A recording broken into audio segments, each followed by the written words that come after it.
पाकिस्तान की pharmaceutical industry की रीढ़ की हड्डी कहें तो वो भारत से आने वाला कच्चा माल है। तकरीबन 30% से 40% तक की दवाओं का निर्माण उन कच्चे तत्वों एपीआईज पर निर्भर करता है जो सीधे भारत से मंगवाए जाते हैं। कैंसर, दिल की बीमारियों, शुगर और संक्रमण जैसी गंभीर बीमारियों की दवाएं खास तौर पर भारत से आयात की जाती हैं। लेकिन अब जब भारत पाक तनाव ने एक नया मोड़ लिया है और सीमाओं के साथ साथ व्यापारिक रास्ते भी सख्त हो गए हैं, तो पाकिस्तान में दवाओं का संकट सिर उठाने लगा है। रिपोर्ट्स की माने तो बाजार में पहले ही कई ब्रांडेड दवाएं कम होने लगी हैं और जो मिल रही हैं उनकी कीमतों में 5 से 10 गुना तक उछाल देखा जा रहा है। पाकिस्तान की सरकार अब वैकल्पिक स्रोतों की तलाश में जुट गई है, जैसे चीन, तुर्की या मलेशिया। लेकिन इन देशों से दवा सामग्री या तो महंगी है या फिर उतनी गुणवत्तापूर्ण नहीं जितनी भारत से आती थी। इससे न केवल मरीजों पर बोझ बढ़ेगा बल्कि पूरे हेल्थ केयर सिस्टम की साख पर भी सवाल खड़े होंगे। पाकिस्तान के कई प्रमुख सरकारी अस्पतालों ने यह माना है कि अगर स्थिति जल्द नहीं सुधरी तो कई दवाएं स्टॉक से बाहर हो सकती हैं। सबसे ज्यादा असर कैंसर मरीजों और डायलिसिस पर निर्भर मरीजों पर पड़ेगा। गरीब और मध्यम वर्ग के लोग जो पहले भी बमुश्किल इलाज करवा पाते थे, अब 10 गुना तक बढ़ी दवा कीमतों के चलते इलाज से पूरी तरह वंचित हो सकते हैं। दरअसल पाकिस्तान अब चीन और तुर्की जैसे देशों से दवाओं की सस्ती आपूर्ति की उम्मीद लगाए बैठा है, लेकिन ये सोच पूरी तरह से अस्थायी और गलत दिशा में है, क्योंकि भारत की दवाओं के बिना तो अमेरिका की दवा मार्केट नहीं चल सकती। चीन और तुर्की हालांकि बड़ी दवा निर्माता शक्तियां हैं, लेकिन उनके पास भारत जैसा मजबूत और प्रमाणित फार्मास्यूटिकल इंफ्रास्ट्रक्चर नहीं है जो गुणवत्ता और उपलब्धता के मामले में पाकिस्तान की जरूरतों को पूरा कर सके। भारत, जिसे दुनिया का फार्मास्यूटिकल हब कहा जाता है, विश्व भर में कच्चे माल की आपूर्ति और दवाओं की निर्माण प्रक्रिया के लिए जाना जाता है।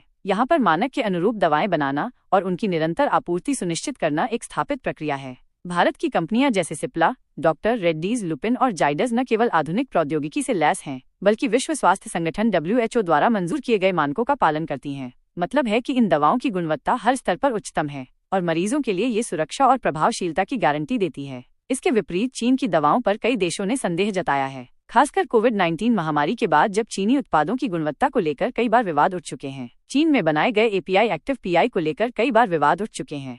फार्मास्यूटिकल इंग्रेडिएंट्स पर कई विकसित देशों ने रोक लगा दी थी, क्योंकि इनकी गुणवत्ता और सुरक्षा पर गंभीर सवाल उठे थे।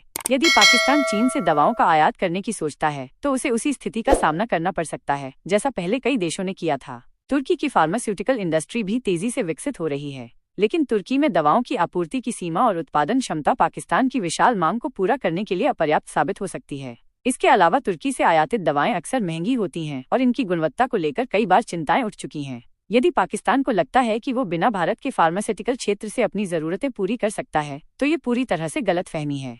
पाकिस्तान की सरकार और जनता को ये समझना होगा कि भारत का फार्मास्यूटिकल क्षेत्र केवल इस्लामाबाद के लिए ही नहीं बल्कि पूरी दुनिया के लिए महत्वपूर्ण है। यदि पाकिस्तान को इलाज के लिए सस्ती, प्रभावी और गुणवत्ता वाली दवाएं चाहिए तो उसे भारत के साथ अपनी साझेदारी को फिर से प्रगाढ़ करना होगा। सिर्फ चीन और तुर्की जैसे देशों से अस्थायी समाधान पाकिस्तान की दवाओं की बढ़ती मांग और स्वास्थ्य संकट को स्थायी रूप से हल नहीं कर सकते। भारत की कच्चे माल की आपूर्ति, प्रौद्योगिकी और दवाओं की गुणवत्ता ही वह स्तंभ है जो पाकिस्तान की फार्मास्यूटिकल इंडस्ट्री को स्थिर बनाए रखता है। पाकिस्तान की अस्पतालों की हालत भी बेहद खराब है। सरकारी अस्पतालों में दवाओं की भारी कमी हो रही है और जो दवाएं उपलब्ध हैं उनकी गुणवत्ता को लेकर मरीजों में चिंता बढ़ गई है। अस्पतालों में मरीजों को दवाइयों के बिना वापस भेज दिया जा रहा है, जिससे आम जनता की जिंदगी और भी मुश्किल हो रही है। इस संकट का सबसे अधिक असर गरीब और निम्न वर्ग पर पड़ रहा है, जिनके पास अब इलाज के लिए पर्याप्त धन नहीं है। यह स्थिति भारत की कूटनीति की जीत के रूप में देखी जा सकती है, क्योंकि भारत ने यह साबित कर दिया है कि राष्ट्रीय सुरक्षा और आतंकवाद के खिलाफ लड़ाई में किसी भी तरह का समझौता नहीं किया जा सकता।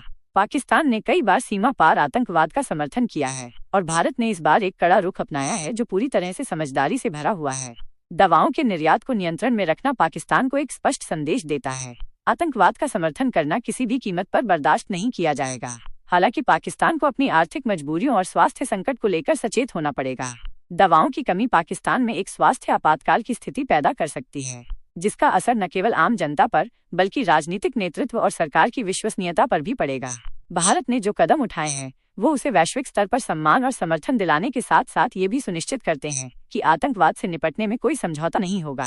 यह घटना पाकिस्तान को ये सिखाती है कि आतंकवाद और व्यापार एक साथ नहीं चल सकते। अंत में पाकिस्तान के लिए ये एक गंभीर चेतावनी है कि यदि वो भारत के साथ रिश्ते सुधारने की दिशा में कदम नहीं उठाता तो भविष्य में और भी बड़े संकट का सामना करना पड़ सकता है। भारत ने अपनी कूटनीति से न केवल अपने सुरक्षा हितों को बचाया है, बल्कि ये भी साबित किया है कि भारत की कूटनीतिक और रणनीतिक ताकत को नजरअंदाज करना अब पाकिस्तान के लिए एक खतरनाक फैसला हो सकता है। ये एक ऐसा मोड़ है जहां पाकिस्तान को ये समझना होगा कि भारत अब केवल एक आर्थिक शक्ति नहीं, बल्कि एक वैश्विक रणनीतिक खिलाड़ी बन चुका है, जिसे न केवल क्षेत्रीय बल्कि अंतर्राष्ट्रीय स्तर पर भी गंभीरता से लिया जा रहा है। भारत का आक्रामक कूटनीतिक रुख विशेष रूप से पाकिस्तान जैसे देशों के खिलाफ ये साबित करता है कि भारत की संप्रभुता और सुरक्षा के मामले में कोई समझौता नहीं होगा। पाकिस्तान को ये विचार करना होगा कि यदि वह अब भी अपनी पुरानी नीतियों पर अड्डा रहता है तो उसका न केवल आर्थिक नुकसान होगा, बल्कि मानवीय संकट और घरेलू अस्थिरता भी उसे झेलनी पड़ सकती है। दवाओं की आपूर्ति में संकट सिर्फ एक शुरुआत है। अगर भारत और पाकिस्तान के बीच व्यापारिक रिश्ते और कूटनीतिक संपर्क इसी तरह से ठप होते गए तो पाकिस्तान को अर्थव्यवस्था, स्वास्थ्य सेवा और अन्य महत्वपूर्ण क्षेत्र में और भी गहरे संकटों का सामना करना पड़ सकता है। इसके अलावा भारत का बढ़ता वैश्विक प्रभाव ये संकेत देता है कि अब पाकिस्तान के लिए दुनिया में एक अलग स्थान नहीं रह गया है। अंतर्राष्ट्रीय मंच पर भारत के मजबूत संबंधों और व्यापारिक साझेदारियों के कारण पाकिस्तान को ये महसूस होना चाहिए कि भारत की नीतियों का पालन न करने से केवल एक पड़ोसी देश को नुकसान नहीं होगा, बल्कि यह पाकिस्तान की वैश्विक स्थिति को भी कमजोर कर सकता है। पाकिस्तान के लिए ये एक आखिरी मौका हो सकता है जहां उसे अपनी रणनीतियों को बदलकर भारत के साथ शांतिपूर्ण रिश्तों की ओर कदम बढ़ाना चाहिए, ताकि भविष्य में वह और उसके नागरिक इन संकटों से बच सकें। अगर पाकिस्तान अब भी अपनी पुरानी आदतों पर अड्डा रहता है तो आने वाले समय में उसे इसका खामियाजा भुगतना पड़ेगा, जो न केवल आर्थिक संकट होगा बल्कि सामरिक और कूटनीतिक स्तर पर भी उसे पीछे छोड़ देगा। भारत ने जो कड़ा कदम उठाया है वो सिर्फ सुरक्षा और कूटनीति का सवाल नहीं है, बल्कि यह दुनिया को ये संदेश देने का एक तरीका है कि किसी भी देश के साथ रिश्ते तभी सही होते हैं जब उस देश का व्यवहार समझदारी और शांति की ओर हो। आज के लिए इतना ही। अगर वीडियो अच्छी लगी हो तो लाइक, शेयर और सब्सक्राइब करना ना भूलें।